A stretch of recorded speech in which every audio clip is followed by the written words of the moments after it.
আসসালামু আলাইকুম দর্শক বন্ধুরা, সবাইকে শুভেচ্ছা এবং স্বাগত জানাচ্ছি দিগন্ত টেলিভিশনের নিয়মিত আয়োজন কিংস্টার মোবাইল নিবেদিত আলো ছায়া আয়নার বিশেষ পর্ব অন্য ভুবনে হুমায়ুন আহমেদ অনুষ্ঠান থেকে।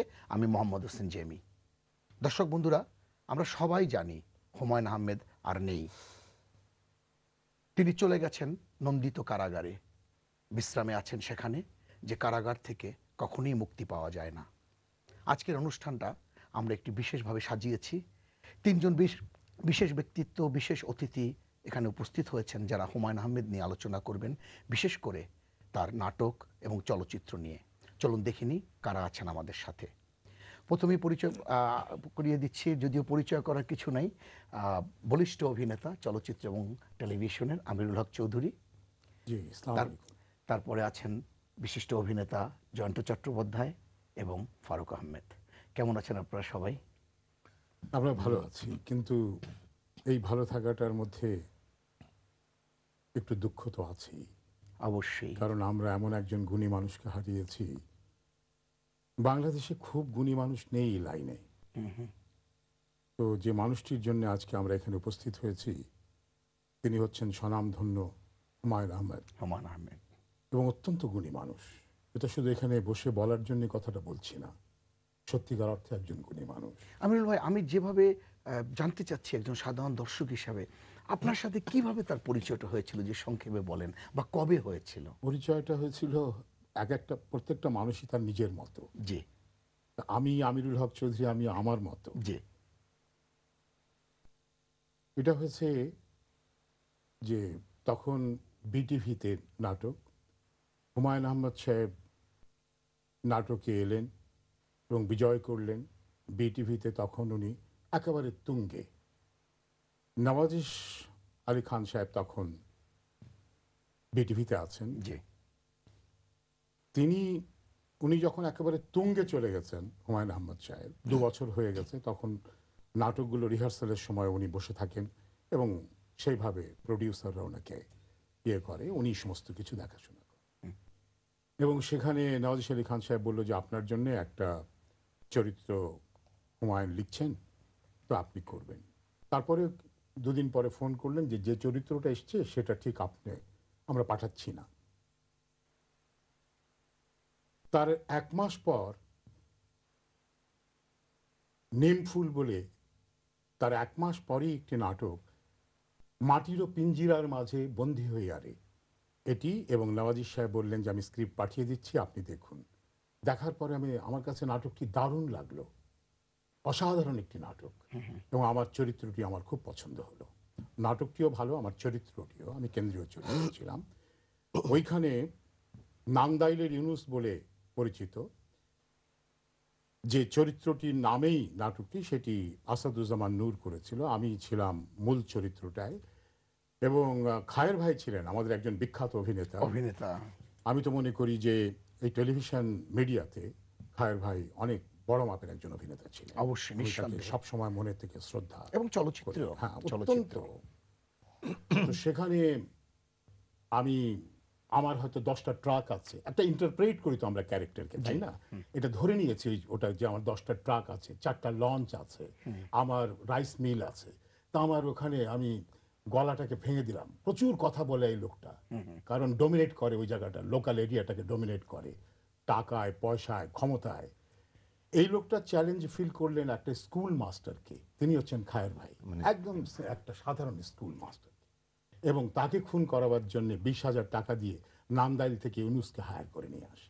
আচ্ছা আচ্ছা। তো এখানে একটি গলা ভাঙা, তো নওয়াজিশ সাহেব বললেন আপনি কি এইভাবে? আমি বললাম হ্যাঁ, এই লোকটা সারাদিন পেঁচাল, তার থামে না, গলার মনি ফেটে গেছে, তার ভয়েস হাস্কি হতেই পারে।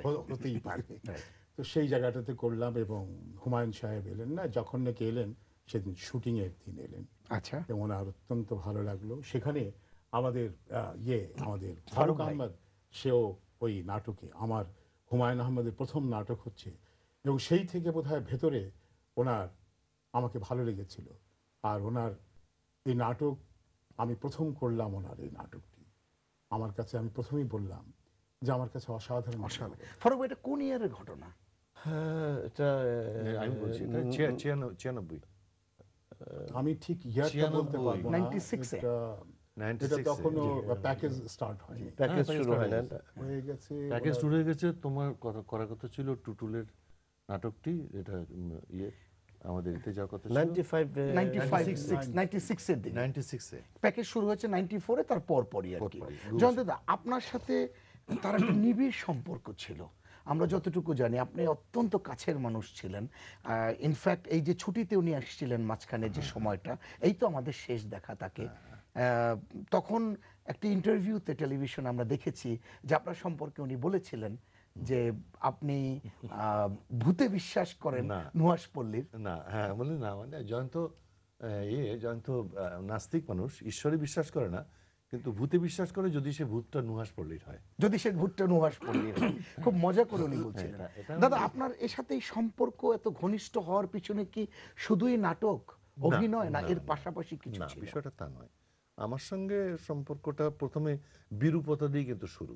জি, আমাকে একবার উনি নিয়ে গেলেন নুহাশপল্লীতে, সেখানে গিয়ে একটা ধারাবাহিক নাটকে করলেন, কিন্তু আমার সঙ্গে উনি তো আপনি জানেন যে হঠাৎ হঠাৎ রেগে যাওয়ার একটা মানুষ ছিলেন। হ্যাঁ, আবার এই এই এই রাগ, এই অভিমান মাত্র 3-4 মিনিটের স্থায়িত্ব ছিল। কুইক টেম্পার যারা। তারপরে আবার এই ডেকে পাঠাও, আয় একসঙ্গে খাই, এসব ইত্যাদি। তা আমিও একটু এই ব্যাপারেও ওনার অতখানি না হলেও একটু কাছাকাছি ব্যাপার ছিল। তা আমিও রাগ করে চলে এসেছিলাম, এবং উনিও আমার রাগ করে আমার চরিত্রটি ওই ধারাবাহিক থেকে বাদই দিয়ে দিলেন, কোত্থেকে চলে এসেছিলেন? নুহাস পল্লী নুহাশপল্লী থেকে। এবং ওই চরিত্রটি উনি ধারাবাহিক থেকে বাদই বাদই দিয়ে দিয়ে দিলেন। দিলেন। এবং ওনার সেই জাদুকরী ক্ষমতা ছিল যে দু একটা চরিত্র বাদ দিলে কিচ্ছু এসে যেত না। গল্প এমনভাবে ঘুরিয়ে নিয়ে যেতেন যে গল্পের গায়ে কোনো আঁচড়ই লাগেনি। তারপরে তখন শাওন ওখানে অভিনয় করে ওনার এই বিভিন্ন এতে, তখন তারা কিন্তু বিবাহিত হননি, অনেক আগে।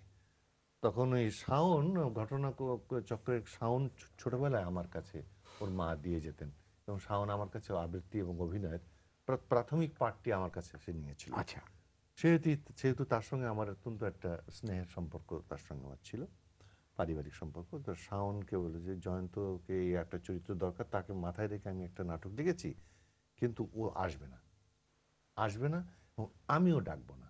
আমি ডাকলেও না করবে, সেটা আমার সহ্য হবে না, আচ্ছা, আসবে না। তা শাওন তুমি তখন বলে আমি নিয়ে আসতে পারি। হ্যাঁ, শাওন সে সময় আমাকে কাকু বলে রাখতো। হ্যাঁ, তা আমি আমি আমি তাকে নিয়ে আসবো, বলে তোমার সঙ্গে আমার বাজি, আসবে না সে। তা যাই হোক, আমি তখন কালিয়া কইরে শাওন একটা চিঠি লিখলো আমাকে, আর আমার একটা ফোন করলো, একজনকে পাঠিয়ে দিল যে আমি বহু দাবি করে আপনার কাছে যাচ্ছি, আপনি যেভাবেই হোক আজকে আমি একটা জিপ গাড়ি পাঠিয়ে দিল, এই গাড়িতে করে আপনি আসবেন, এটা আমার দাবি। একটা দাবি। আসবেন, আমি কিন্তু আপনার জন্য বসে থাকবো। কেন আসবেন আমি আপনি আসলে বলবো। তা আমি কেমন জানি না, আমার একটু মানে হয়ে গেল, দুর্বল হয়ে পড়লাম, যে ঠিক আছে শাওন আসার পরপরই হুমায়ুন বলল যে জয়ন্ত, আমি শাওনের কাছে বাজিটা হেরে গেলাম। হ্যাঁ, কি সহজ স্বীকার। হ্যাঁ, একদম হেরে গেলাম। এবং সঙ্গে সঙ্গে আমার হাত ধরে টেনে নিয়ে গিয়ে বললেন আমি আপনার জন্য বসে আছি। আর রাত্রে কিন্তু আমি রাত্রে বসে একসঙ্গে আমরা, উনি কিন্তু খাবার বলতেন না, বলতেন যে একসঙ্গে রাত্রে ফুড খাবো, আসুন, ফুড রেডি। হ্যাঁ, এবং ওনার ওখানে তো খাওয়ার ব্যাপার তো ফারুক জানে, জানেন যে খাওয়ার ব্যাপারে তার খুব দুর্বলতা, তিনি ভোজন রসিক ছিলেন, ভজন রসিক ছিলেন। বেশি খেতেন না, কিন্তু তার আয়োজনটা ছিল আয়োজন অনেক। ছিল অনেক সুন্দর এবং বাংলা খাবার। দাদা, একটা এবং- ফোন চলে আসছে, এবং একজন- এই খাবারটি একা খেতে পারতেন না, সবাইকে নিয়ে খেতেন। সবাইকে সেটা নিয়ে। একাধিকবার আপনার মুখে আমরা শুনেছি। ওই প্রসঙ্গে আসবে, একজন দর্শক ফোনে অপেক্ষা করছেন। আসসালামু আলাইকুম দর্শক, কে বলছেন, আপনার নাম বলুন এবং কাকে প্রশ্ন করতে চান? ধন্যবাদ। আমি লোটন বলছি। ফারুক ভাই কেমন আছেন? জি, ভালো আছি ভাই।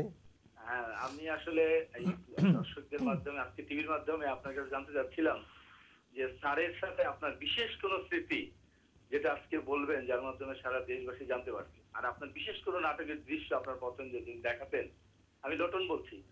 জি জি, দর্শক, আপনাকে অজস্র অজস্র ধন্যবাদ। এরকম একটা প্রসঙ্গে আমরা অবশ্যই আসতাম, তবু আপনি অগ্রিম বলে দিয়েছেন, সেজন্য কৃতজ্ঞতা জানাচ্ছি। ফারুক ভাই, স্মৃতি তো অজস্র আছে আপনার সাথে হুমায়ুন আহমেদের, কারণ আপনি অন্যতম কাছের মানুষ। এই মুহূর্তে কি যদি সেই স্মৃতির সাগরে ডুব দিতে বলি, সেখান থেকে তুলে নিয়ে আসতে পারবেন একটা এই মুহূর্তে? আমার একটা দুঃখ বোধ আছে, কাজ করছে, এটা স্মৃতি কিনা জানি না। আমি মালিবাগে থাকতাম, 6 তলায় থাকতাম। তো আমি কোনোদিন হুমায়ুন ভাইকে আমার বাসায় নিতে পারিনি, কারণ আমার বাসাটায় লিফট ছিল না। আচ্ছা আচ্ছা। তো আমার অনেক সময় মনে হতো যে আমি ওনাকে বাসায় নিয়ে যাব, তো নিতে পারতাম না। তো আমি গত অক্টোবরে আমি আরেকটা ফ্ল্যাট নিয়েছি নিউ স্কাটনে। আচ্ছা। এখানে লিফট আছে, 2টা লিফট। তো আমার খুব ভালো লাগছে। আমি ওঠার আগে আমি হুমায়ুন ভাইকে বললাম যে আমি তো আপনার আগের বাসায় না, তুমি তো আমাকে বলো না কখনো তোমার বাসায় যাওয়ার জন্যে, তুমি তো খালি দূরে দূরে থাকো।